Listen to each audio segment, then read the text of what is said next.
大家好，今日帶大家行花園街水渠道，又有一間做參茸海味嗰啲又租約期滿。今日落雨啊，晏晝依家1點半鐘度，好清靜。行入去睇下先，普遍嘅鋪頭都係好靜，真係冇乜人行，好清靜。有一間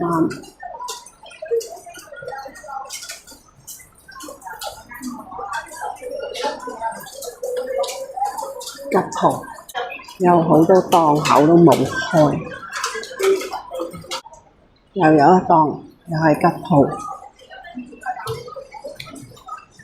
又有一間話最後一件不留，又有一間冇開，有啲鋪頭轉咗做生果鋪，但都冇乜生意。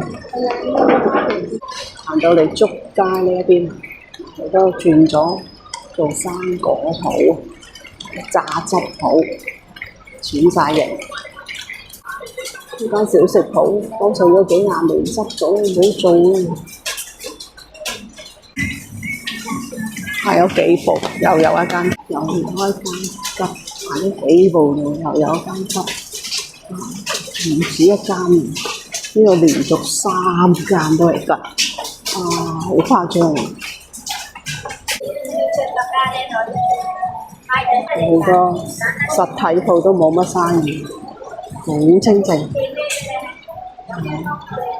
行幾步又多一間吉鋪，誇張喎！依家我有2、3個月冇嚟啫嘛，咁多吉鋪，真係好清靜。